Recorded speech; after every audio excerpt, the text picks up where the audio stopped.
Is it the end of serendipity? We don't stumble across things anymore. They're just delivered.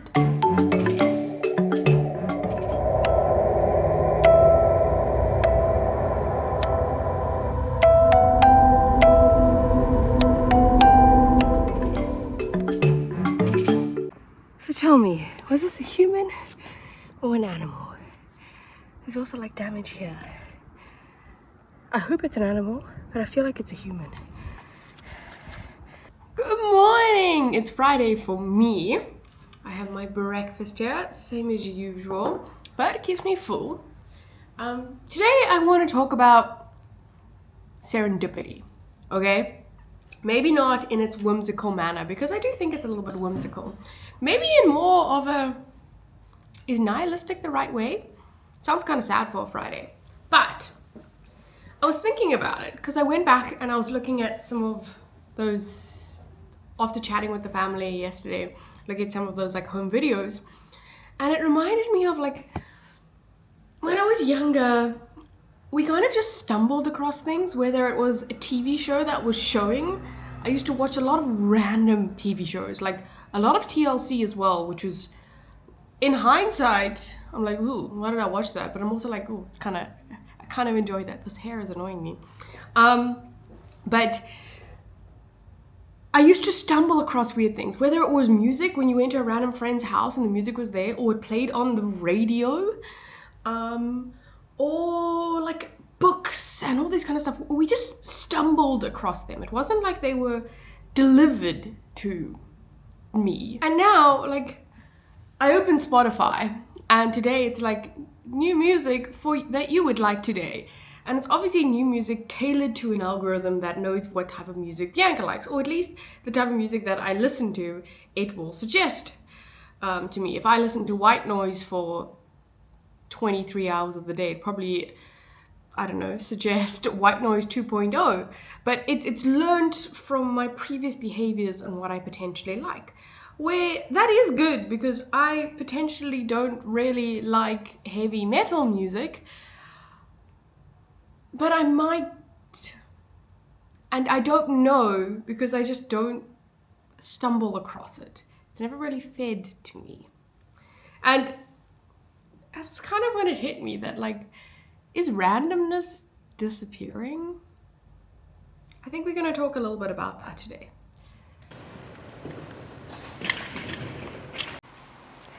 It's a rainy day here in the Netherlands. It was kind of unexpected. The weather didn't necessarily say it, and you can see it on people's faces. People are not happy. But I think this signifies the first day of the next season here in the Netherlands. And that's rain season. I don't mind the rain. I don't like the rain and the wind. That's when it becomes painful.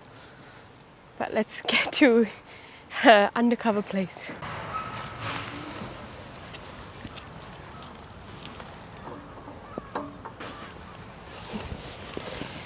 Oh, I have to use the hammer, lol.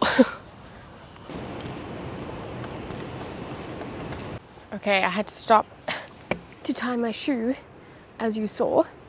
But earlier this morning, we were talking about like Spotify and its recommendations. And it's the fact that we're not just stumbling across music anymore. We're actually hearing ourselves being reflected back. Now, the same thing can be said for shopping. Now, you go to a grocery store to buy your regular things, but to go and buy the unexpected things, something has shifted a little bit. Now, Amazon sends you recommendations to be like, you would like this. And you look in your inbox and you're like, maybe I would like that. And it's in your brain and it's in your subconscious and you think about it. Then you go on Amazon, peruse this, and it says, other people have bought this. And it shows you all of the other things other people, and you're like, oh yeah, I actually need that with that. And then you land up being like, oh wow, did I even need all of these things? But that reflection only comes back after you get it and you're like, oh, it didn't fill the hole of happiness that I thought it was going to fill in me. And this notion of like exploration in life, to be like, oh, let me go explore this, let me stumble upon this, is kind of turned into recommendation. And like in my head, I see it as they've got this big tech world, these algorithms that have like put people into certain boxes based upon your habits.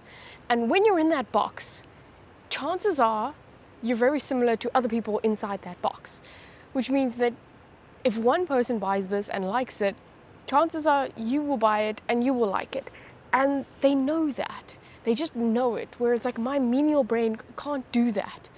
I don't know that. I don't necessarily know the type of person. Okay, I do know myself well enough to be like, if I walk into this shop and I do see this thing, something like this, I probably would buy it. But there's sometimes, or in the past, I feel like it used to surprise me to be like, oh, I actually feel like indulging in X, or oh, this is a stupid frisbee. Maybe I would like to play frisbee. Let me play frisbee. But if it was like online, it would never recommend me a frisbee because I don't think I don't shout frisbee. So yeah, there's something about this, like, you've been put in a box and we kind of just like exist in that box, and sometimes it's quite hard to get out of that box. If I'm talking a little bit on a meta level, but yeah, maybe we're all just different Barbies and they know.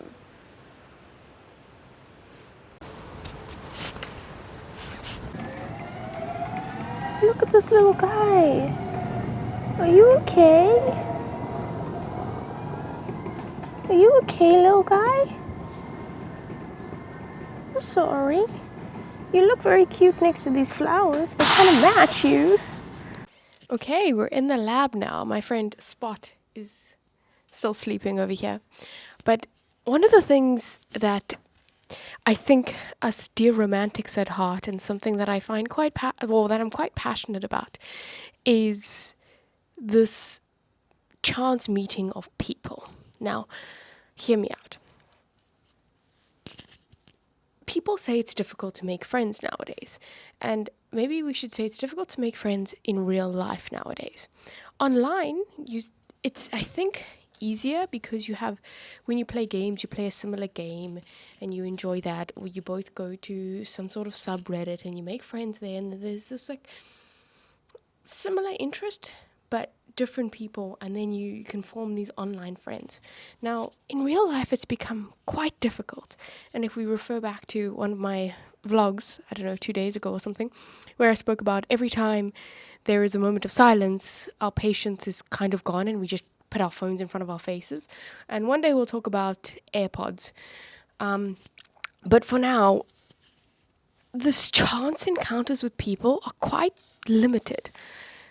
In the past, there's always this like third space analogy. I don't know, we can talk about it, but it's like you have your home, you have your work, and then you have a third space. And you would go to the third space, whether it's a bar or a library or something like that, for entertainment.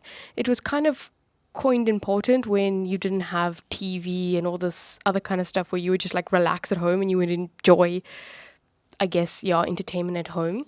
You could go to, I don't know, the third space or the country club and have a drink with people, and that would be enjoyment over the weekend. Now we spend a lot of time at home. But the point I'm trying to make on this is we don't have that anymore. And a lot of society now that is single, that's looking for a partner or whatever you want to use this for, you kind of have to be on a dating app. And we all know the dating app has this algorithm. And again, it is Beach Barbie likes Beach Ken. Therefore, I will show Beach Barbie, Beach Ken. And that's my reference to putting us in a box. The algorithm says, oh, people like Bianca, like these type of people. And I think this is where it's clearly evident that we all don't fit in the same box. I might like the beach, but it doesn't mean I'm a Beach Barbie. And I might like music, but it doesn't mean that I'm Barbie in a band. And that's evident on these dating apps, because you're like, these aren't my people. Or even if their profile looks like they'll be your people, you meet them in real life, you're like, ooh, that's not it. And there's no like disrespect to the person, but it is this idea that we don't have these chance encounters anymore. And the romantic in me is like, oh, you just randomly bump into someone at a coffee shop, you start talking, and then 2 years later you get married. It feels like that doesn't happen very often anymore. And that's because of these algorithms. And when this like chance or this serendipitous moment is removed, so is mystery. It's kind of like, I know what the next type of person is going to be on this dating app.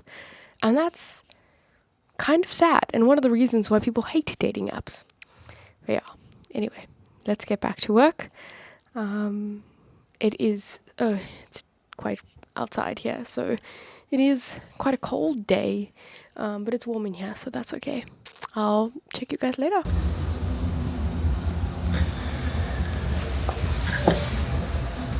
We forgot our cup at home, so we had to scour to the university and we found a disposable cup. Somehow, it tastes worse. I don't know why. But we did bring our milk, so that's still a win. Anyway, getting there today. Don't have much to show for it, but it's almost the weekend.